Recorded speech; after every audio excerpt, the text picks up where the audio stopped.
pengertian dari sewa. Sebelumnya perlu diketahui bahwa PSAK 73 ini adalah perubahan dari PSAK 30 tentang sewa.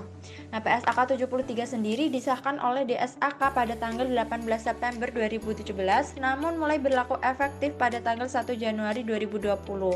Perubahan tersebut turut mengubah pengertian dari sewa yang mana dijelaskan dalam lampiran A PSAK 73 bahwa sewa adalah kontrak atau bagian dari kontrak yang memberikan hak untuk menggunakan aset berupa aset mendasar selama suatu jangka waktu untuk dipertukarkan dengan imbalan.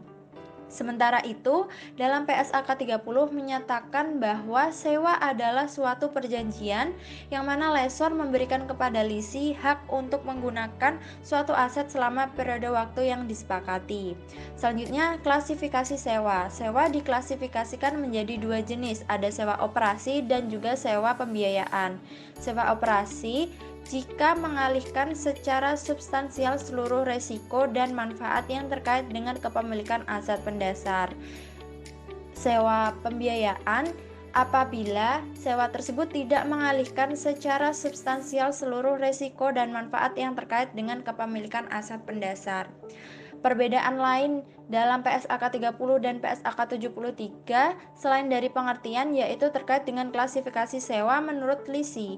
Dalam PSAK 73, lisi hanya bisa mengakui sewanya sebagai finance lease kecuali untuk yang masa sewanya kurang dari 12 bulan dan aset pendasarnya bernilai rendah, yang mana berbeda dengan PSAK 30 bahwa lisi bisa bebas memilih dalam hal pengakuan sewanya, yaitu apakah akan diakui sebagai sewa operasi ataukah sebagai sewa pembiayaan. Prosedur transisi PSAK 30 ke PSAK 73. Prosedur yang digunakan ada dua pendekatan. Yang pertama, pendekatan retrospektif atau full retrospective approach. Pada pendekatan ini, lesi menyajikan kembali informasi komparatif pada periode sebelumnya. Namun, dengan pendekatan ini, sulit untuk diterapkan bagi entitas yang memiliki volume sewa yang tinggi. Pendekatan yang kedua, lesi dapat memilih menggunakan retrospective modifikasi atau modified retrospective approach. Dalam pendekatan ini, lesi tidak menyajikan kembali informasi komparatif, tetapi lesi harus mengakui dampak kumulatif penerapan awal PSAK 73. Selanjutnya tentang akuntansi sewa oleh lesi. Yang pertama, pengakuan sewa. Berdasarkan PSAK 30, lesi harus mengakui aset dan liabilitas sewa pembiayaan. Sedangkan dalam PSAK 73, lesi harus mengakui aset, hak guna, dan liabilitas sewa. Yang pertama ada pengukuran awal sewa. Menurut PSAK 30, aset sewa diukur berdasarkan nilai wajarnya. Sedangkan liabilitas sewa diukur sesuai dengan present value pembayaran sewa minimum. Sedangkan PSAK 73, aset hak guna diukur berdasarkan biaya perolehan. Sementara liabilitas sewa diukur sesuai dengan present value pembayaran sewa minimum. Yang kedua, pengukuran selanjutnya sewa. Dalam mengukur aset hak guna, lesi dapat memilih 3 model. Yang pertama ada model biaya. Aset hak guna diukur sebesar biaya perolehan, kemudian dikurangi dengan akumulasi depresiasi dan akumulasi penurunan nilai. Yang kedua menggunakan model nilai wajar, dan yang ketiga menggunakan model revaluasi.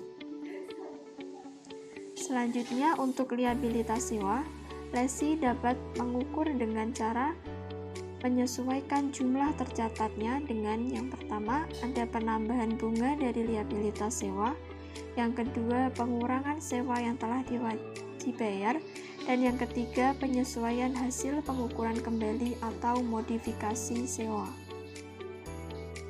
Yang ketiga tentang penyajian sewa. Penyajian sewa ini dibagi menjadi dua. Yang pertama pada laporan posisi keuangan. Dalam laporan posisi keuangan, aset hak guna dan liabilitas sewa dapat disajikan secara terpisah atau tidak dengan aset dan liabilitas lain. Sedangkan pada laporan laba rugi dan komprehensif lain, lesi menyajikan beban bunga dari liabilitas sewa serta beban depresiasi dari aset hak guna. Yang keempat, ada pengungkapan sewa. Tujuan dari pengungkapan sewa ini adalah mengungkapkan informasi pada laporan keuangan sehingga dapat dijadikan dasar untuk menilai dampak sewa oleh pengguna laporan keuangan. Objek yang akan kita bahas dalam penerapan PSAK 73 adalah perusahaan PT Sumber Alvaria Trijaya Tbk atau yang biasa kita kenal dengan sebutan Alfamart. Alfamart mengawali usaha pada tahun 1989 di bidang perdagangan dan industri. Lalu pada 10 tahun kemudian, atau tepatnya tahun 1999, Alfamart melakukan ekspansi dengan merambat pada sektor minimarket. Seperti yang sudah kita ketahui, kegiatan usaha Alfamart yaitu menawarkan produk-produk kebutuhan pokok sehari-hari dengan harga yang relatif murah, sehingga masih bisa dijangkau oleh seluruh kalangan masyarakat. Alfamart tersebar hampir di seluruh Indonesia, bahkan sampai ke luar negeri. Pada tahun 2019, Alfamart mencatatkan terdapat lebih dari 14.300 gerai yang beroperasi dan terdapat lebih dari 750 gerai yang beroperasi di Filipina. Salah satu alasan Alfamart dijadikan sebuah objek dalam pembahasan kali ini adalah karena Alfamart memiliki gerai yang banyak dan tersebar di mana-mana, yang sebagian dari gedung gerai tersebut dilakukan dengan penyewaan. Karena hal tersebutlah Alfamart menjadi objek yang relevan dalam pembahasan PSAK 73 kali ini.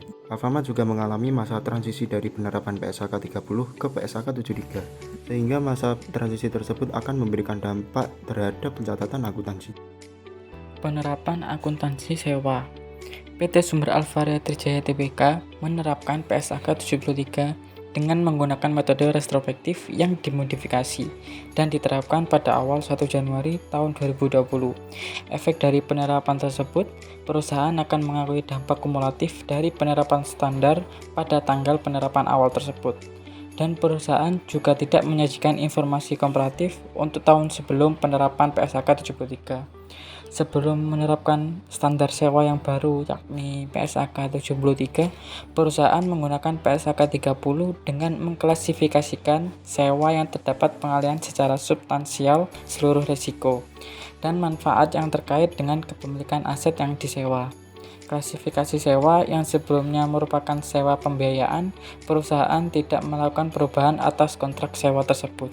Untuk pengakuan sewa operasi sebelumnya, perusahaan akan mengakui sebagai aset hak guna atau liabilitas sewa kecuali untuk sewa jangka pendek dan sewa aset yang bernilai rendah. Selanjutnya, kita akan membahas dampak penerapan PSAK 73 pada laporan keuangan Alfamart. Yang pertama terkait dengan laporan posisi keuangan, di mana terdapat akun aset hak guna dengan rincian sebagai berikut.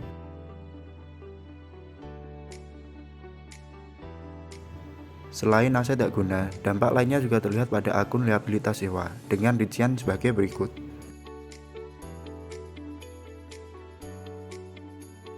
Yang kedua yaitu dampak pada laporan laba rugi, di mana dengan adanya aset hak guna maka akan ada beban depresiasi aset hak guna dengan rincian sebagai berikut.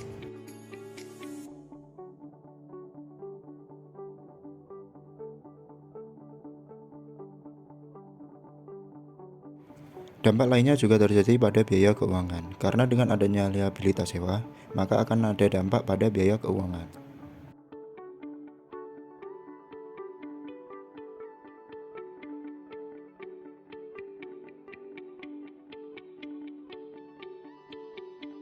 Sekian video dari kami, mohon maaf bila ada kesalahan dan kekurangan. Terima kasih. Wassalamualaikum warahmatullahi wabarakatuh.